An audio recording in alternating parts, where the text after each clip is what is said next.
ఓం శ్రీ గురుభ్యో నమః. వాగర్థావివ సంపృక్తౌ వాగర్థ ప్రతిపత్తయే జగతః పితరౌ వందే పార్వతీ పరమేశ్వరౌ. శృతిస్మృతిపురాణానాం ఆలయం కరుణాలయం నమామి భగవత్పాదం శంకరం లోకశంకరం. శివానందలహరి శ్లోకాల్లో ఇవాళ మనం 67వ శ్లోకంలో ప్రవేశిస్తున్నాం. ముందుగా భుజంగ ప్రయాత స్తోత్రంలో 8వ శ్లోకం. మహాగ్రాహపీడాం మహోత్పాతపీడాం మహారోగపీడాం మహాతీవ్రపీడాం హరత్యాశుతే పాదపద్మానురక్తో నమస్తే కపిశ్రేష్ఠ రామప్రియో యః.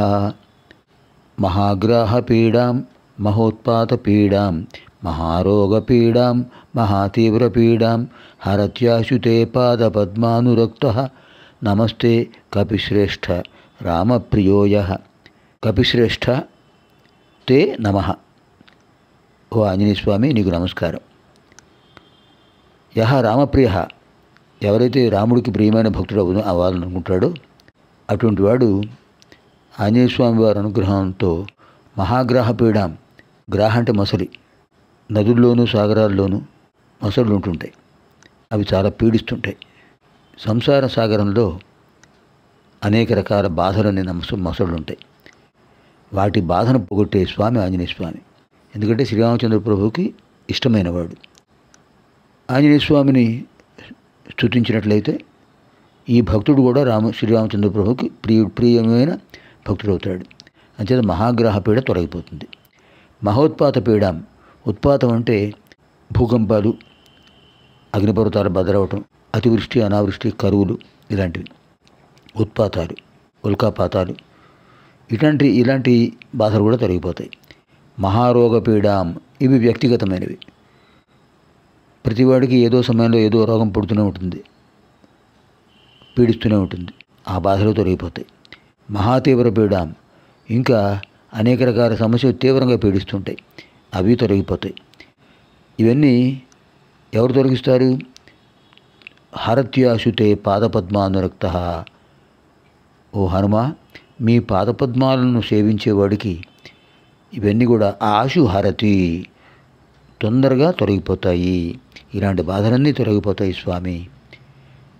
అంచేత మీకు నమస్కారము, మమ్మల్ని అనుగ్రహించండి అని భక్తుడు చెప్తున్నాడు.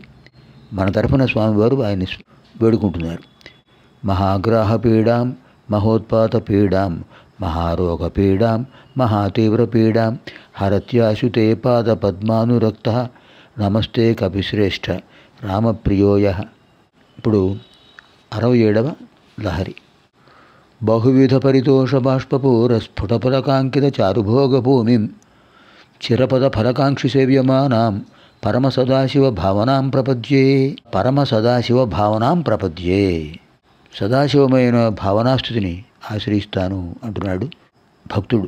అలా భక్తుడి చేత అనిపిస్తున్నారు శంకరుల వారు. బహువిధ పరితోష బాష్పూర స్ఫుటఫలకాంకిత చారుభోగభూమి, సుదీర్ఘ సమాసం. చిరపద ఫలకాంక్షి సేవ్యమానాం పరమ సదాశివ భావనాం ప్రపద్యే.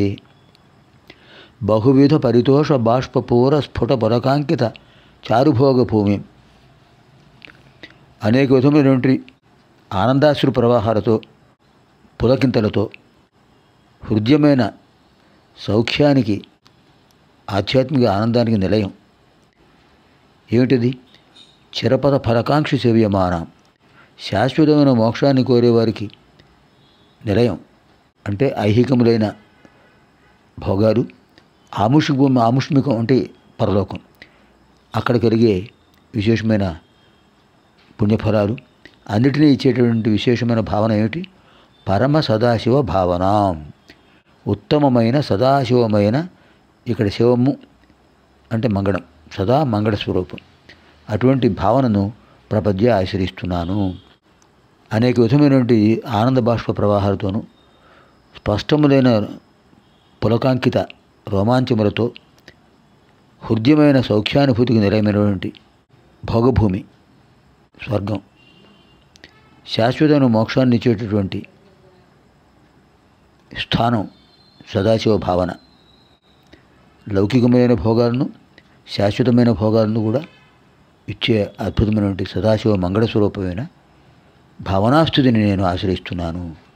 బహువిధ పరితోష బాష్పపూర స్ఫుట పురకాంకిత చారుభోగ భూమిం చిరపద ఫలకాంక్షి సేవ్యమానాం పరమ సదాశివ భావనాం ప్రపద్యే.